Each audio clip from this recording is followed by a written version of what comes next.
Growing up on the coast, I had an inexplicable fascination with lighthouses. Their towering structures, beacons of hope in the darkest nights, had been a consistent fixture in my dreams. So when the chance to become a lighthouse keeper on a remote island presented itself, I saw it as my calling. I embraced the isolation, the rhythm of the waves, and the whispers of the wind.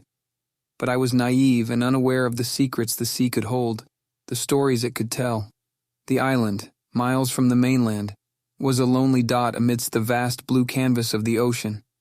The lighthouse, an ancient edifice, had weathered centuries of relentless storms and gales, its stones imbued with countless tales of sailors it had guided safely back home. My duty was simple: keep the light burning and report any unusual sightings. The tranquil solitude I sought seemed at hand, but life had a chilling twist waiting for me. One evening the sky turned an ominous gray, a stark contrast to the clear forecast predicted earlier. Soon the ocean mirrored the sky's rage, the once soothing rhythm of the waves transforming into a symphony of chaos. The lighthouse, my refuge, stood tall and defiant, its light piercing through the storm's fury, a solitary torch against the vast, raging sea. It was then I saw it. A large old galleon, its timbers groaning under the wrath of the storm, helplessly caught in the torrent. I grabbed my radio to report the sighting, but all I got was static, the storm seemingly swallowing my calls for help. The ship was drawing closer to the deadly rocks surrounding the island. In desperation, I sounded the foghorn, hoping against hope that the sailors would change their course. As hours rolled into a relentless struggle against the elements, something caught my eye that made my heart freeze. Figures moved on the ship's deck. They weren't scrambling for safety or battling the storm, but moving with an eerie calmness, their garments fluttering in the storm. They looked like sailors, but their clothes were antiquated from a different era. As the ship neared, I saw them in the full glow of the lighthouse. They weren't men. They were apparitions. Ethereal, translucent figures, glowing with an otherworldly light, trapped in a timeless voyage. Fear gripped me as one of them turned towards the lighthouse, its hollow eyes meeting mine. It raised a spectral hand in a salute, an acknowledgement of our shared isolation. I recoiled in fear, the ghostly figure's image burned into my memory. Then the inevitable happened. The ship crashed into the rocks, but there was no cacophony of breaking wood or twisting metal, only an eerie silence. The apparitions vanished with the ship, leaving me alone with the storm and the deafening silence of the night. When dawn broke, the storm had exhausted its fury, leaving a clear, sunny day in its wake. The radio crackled back to life, and I was left questioning my sanity. But my dread was far from over. Every storm since that night, the phantom galleon returns. It emerges from the sea mist, its spectral crew locked in an eternal battle against the storm. Each time, the specter salutes me from the deck, a chilling reminder of our endless vigil. The solitude I once sought has turned into a terrifying cage, the lighthouse my watchtower, doomed to witness this maritime purgatory. Now I look out at the ocean, not just as a beautiful expanse of water, but as a keeper of haunting secrets. It carries tales of souls trapped in an eternal cycle of doom, each wave whispering their stories. The lighthouse, once my dream, stands not just as a beacon for lost sailors, but as a lonely sentinel to these spectral voyages. I am not just a lighthouse keeper. I am a haunted witness to their ceaseless struggle, trapped in a chilling loop, a prisoner of my lighthouse and the haunted sea that surrounds it.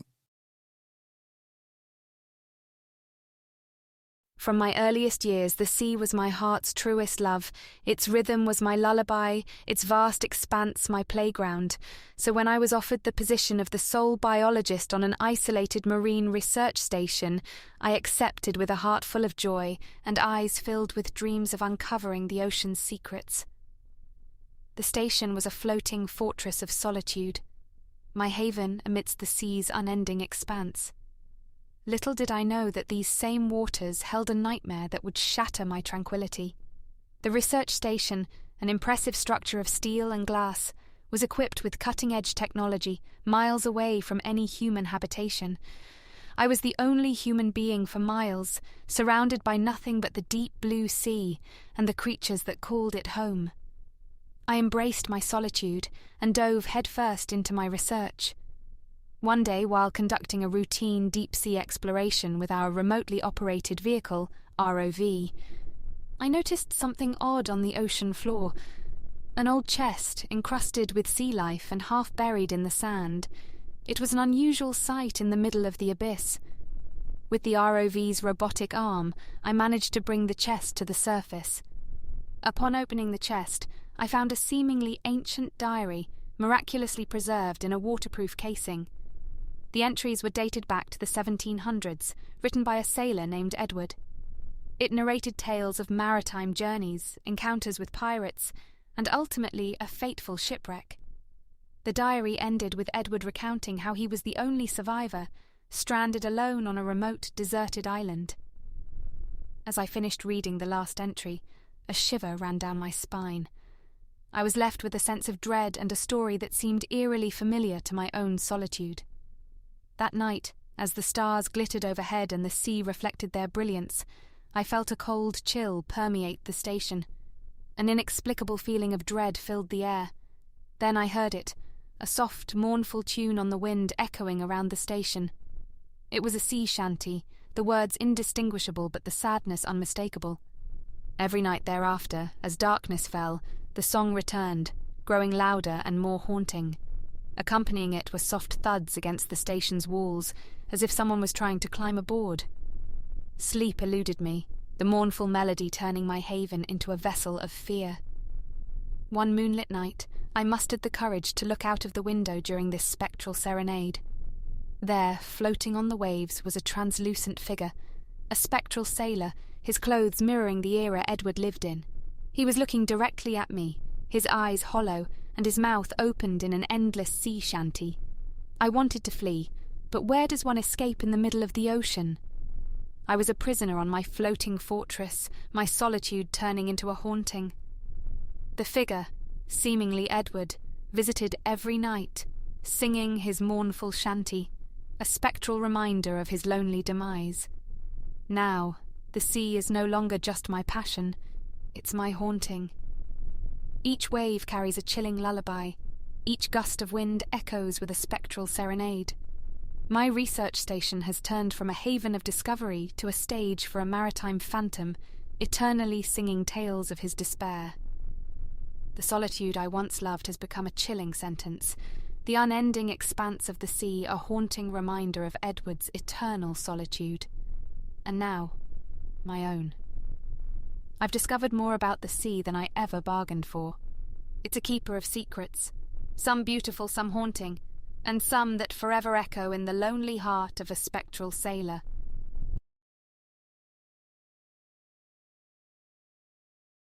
My love for the ocean is an old one. Born from tales of seafaring adventurers and hardened by my own years of sailing, it has remained unflinching. The sea is my sanctuary, where I find solace in the sunset's hues, the stars' unobstructed brilliance, and the eternal rhythmic lullaby of the waves. My boat, the Siren's Embrace, has been my home and faithful companion on this adventure, until that day. In the heart of the Pacific, thousands of miles from any trace of civilization, I was sailing solo. I was a tiny dot amidst the vast blue. My only link to the outside world was my VHF radio. My weather app predicted a calm, sunny day, but as afternoon rolled in, the horizon was consumed by a thick and heavy fog. A dense, bone-chilling curtain descended around the Siren's Embrace, replacing the calming azure with an eerie gray-white. The fog had rendered me almost blind. My visibility was severely limited. I relied on my radar and echo sounder, adjusting my course to the readings they gave. The once soothing melody of the ocean took a sinister turn, echoing around me, as if the sea was whispering secrets only it knew. Suddenly the radio crackled to life. A voice, guttural and desperate, echoed through the cabin. It was distorted and in a language I couldn't comprehend. My heart pounded in my chest as I tried to make sense of it. It was an SOS call. But from who? And why in such a foreign tongue? Then I saw it, a massive silhouette, half concealed by the fog. It was a ship, but not any ship, a huge vessel, ancient and eerie, rusted over time and overgrown with barnacles. My heart missed a beat. The ship was static, almost suspended in time, the distress call seemingly coming from it. Against my better judgment, curiosity pulled me towards the mysterious ship. As I got closer, the magnificence of the ship became clearer. It was a battleship, its once proud and formidable cannons now silent, consumed by rust and sea life. There were no flags or insignia to indicate its origin. My yacht bobbed gently next to the hulking mass of steel.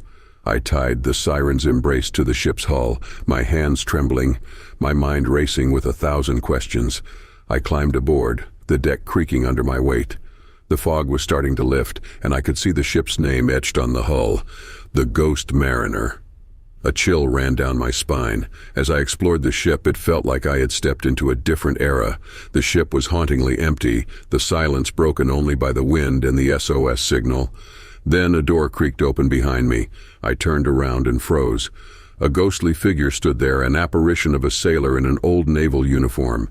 His eyes were hollow, his voice the same that I had heard on the radio, whispering, "Lost, lost at sea, forever." I fled in panic, scrambling back to the siren's embrace. My heart was racing as I struggled to untie the knots, my hands slippery with cold sweat. As I pushed away, I could feel the spectral sailor's eyes on me, filled with a sorrow that transcended time. Back on my yacht, I stared at where the Ghost Mariner had been, but it was gone, disappearing with the fog. I sat in silence, trying to convince myself it was a trick of the light, a product of my imagination, but I couldn't ignore the icy touch of fear lingering on my skin. Now, the ocean is not just my solace, but also my haunting. It's no longer just a place of beauty and tranquility, but also a reminder of the unseen horrors that lurk in its depths. For deep in the ocean, away from the eyes of the world, there exists a spectral realm, a ghostly echo of lives lost and forgotten, whispering their stories into the abyss. Every lapping wave, every gust of wind carries those tales, tales of the spectral mariners lost to the sea, doomed to wander its vast expanses for eternity. Ever since I was young, I had a strong pull towards the water. I grew up in a coastal town, with the ocean as my backyard. I became a marine archaeologist, with dreams of unearthing history lying beneath the waves. I'd found many treasures during my dives, but nothing prepared me for what I was about to encounter on a fateful expedition. A shipwreck was discovered off the coast, untouched for centuries, and a potential trove of historical artifacts. My team and I prepared for an excavation. We had done this numerous times, but this expedition felt different. The usually vibrant and playful sea seemed ominous, almost as if it was guarding its secrets fiercely. As we descended into the blue depths, a sense of unease washed over me. The shipwreck was an impressive sight. The ship, now home to an array of marine life, seemed to tell a tale of grandeur and disaster. We split up to cover more ground, a routine procedure. While exploring the ship's lower decks, I discovered a locket wedged between the rotten wooden planks. It was surprisingly well preserved, still glinting under my flashlight. As I carefully pried it open, a delicate portrait of a young woman revealed itself, her beauty untouched by the passage of time. From that moment, everything changed. A chill ran down my spine, and I felt as if someone was watching me.